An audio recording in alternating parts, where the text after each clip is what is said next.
നമ്മൾ ഇപ്പോൾ ഉള്ളത് തൻഈം എന്ന് പറഞ്ഞ സ്ഥലത്താണ്. തൻഈം എന്നീ സ്ഥലത്തിന് പേര് വരാൻ കാരണം നായിം, നഈം എന്നീ രണ്ട് പർവ്വതങ്ങൾക്കിടയിലാണ് ഈ സ്ഥലം നിലനിൽക്കുന്നത്.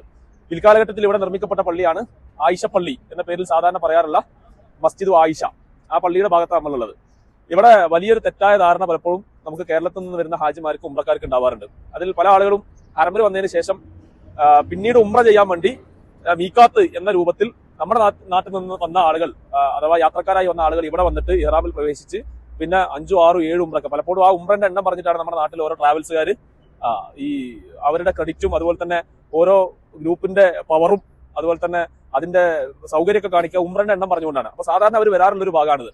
പിന്നെ അതുപോലെ തന്നെ പറയാറുള്ളത് ആയിഷ ബീബി ഇവിടെ വന്നിട്ട് എന്ത് ചെയ്തിട്ടുണ്ട്, ഇഹ്റാം ചെയ്തിട്ടുണ്ട്. അതുകൊണ്ട് തന്നെ നമുക്ക് എല്ലാവർക്കും വന്ന് ചെയ്തുകൂടെ എന്നാണ് സാധാരണ ചോദിക്കുക. പക്ഷേ അതിലും ആ ചരിത്രം സൂക്ഷ്മമായി നമ്മൾ പരിശോധിച്ചാൽ റസൂലുള്ളാഹി സ്വല്ലല്ലാഹു അലൈഹി വസല്ലം തങ്ങളുടെ അവസാനത്തെ ഹജ്ജ് അഥവാ ഹിജ്റ 10-ാം വർഷം ഹജ്ജത്തുൽ വിദാ എന്ന സന്ദർഭത്തിൽ റസൂലുള്ളാഹിന്റെ കൂടെയാണ് ആയിഷ ബീബി വരുന്നത്. ആയിഷ ബീബി മദീനത്ത് നിന്ന് വന്ന് അഥവാ ദുൽഹുലൈഫ എന്ന് പറയുന്ന മദീനക്കാരുടെ മീഖാത്തിൽ നിന്ന് ഇഹ്റാം സ്വീകരിച്ച് വരുന്ന വഴിക്ക് വാദി സെരിഫ് എന്നൊരു പ്രദേശത്തെത്തിയപ്പോഴാണ് ആയിഷ ബീബി മെൻസസ്കാരിയാവുന്നത്, ആർത്തവ ഹൈലാവുന്നത്.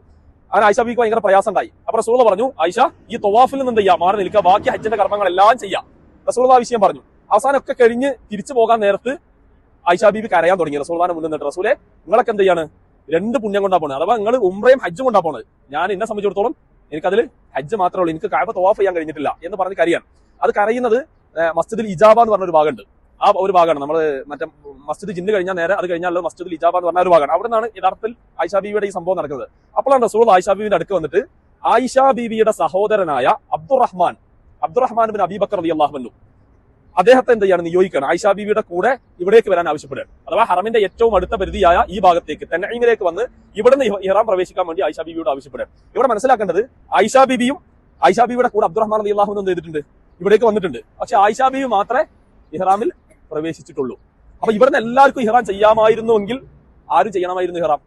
അബ്ദുറഹ്മാൻ റളിയല്ലാഹു അൻഹു ചെയ്യാനായിരുന്നു. കാരണം അവർ വർഷങ്ങളോളം മക്കയിൽ കാത്തിരുന്നു, ഒന്ന് തവാഫ് ചെയ്യാൻ വേണ്ടി, ഒന്ന് ഉംറ ചെയ്യാൻ വേണ്ടി, മക്കയിലേക്ക് വരാൻ വേണ്ടി കാത്തിരുന്ന ആളുകളാണ്. അപ്പൊ അവരെ സംബന്ധിച്ചിടത്തോളം ആഗ്രഹം ഉണ്ടാവും പിന്നെ ഉംറ ചെയ്യാൻ.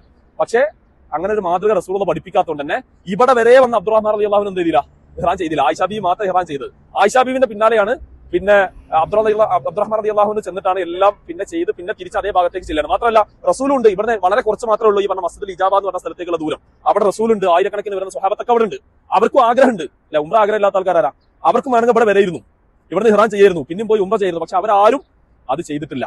അപ്പൊ അതിൽ നിന്ന് മനസ്സിലാക്കേണ്ടത് ആർത്തവകാരിയായ ഹൈലുള്ള ഒരു സ്ത്രീക്ക് അവരിപ്പോ മീക്കാത്ത മുറിച്ച് കടന്ന് അവര് ഹറമിലെത്തി, ആ സമയത്താണ് അവർക്ക് ഹൈൽ ഉണ്ടായത് എങ്കിൽ, അപ്പൊ നമ്മൾ കേരളത്തിൽ നിന്ന് പുറത്തുനിന്ന് വരുന്ന ആളുകളാണെങ്കിൽ പോലും അങ്ങനെ ഹൈലുള്ള ഒരു സ്ത്രീയെ സംബന്ധിച്ചിടത്തോളം അത് അവർക്ക് മാറിക്കഴിഞ്ഞാൽ പിന്നെ അവർ മീക്കാത്തിലേക്ക് പോകേണ്ടതില്ല ഇഹ്റാം ചെയ്യാൻ. ഇവിടെ വന്നാൽ മതി. ഇവിടെ വന്ന യഥാർത്ഥത്തിൽ ഇസ്ലാം ആർത്തവകാരികളായ സ്ത്രീകൾക്ക് ഇസ്ലാം നൽകിയ ഒരു ഇളവാണ് യഥാർത്ഥത്തിൽ ഈ ഒരു വിഷയം. അപ്പൊ ആയിഷ പള്ളി എന്നതുകൊണ്ട് മനസ്സിലാക്കേണ്ടത് യഥാർത്ഥത്തിൽ ഇതാണ് എന്നർത്ഥം.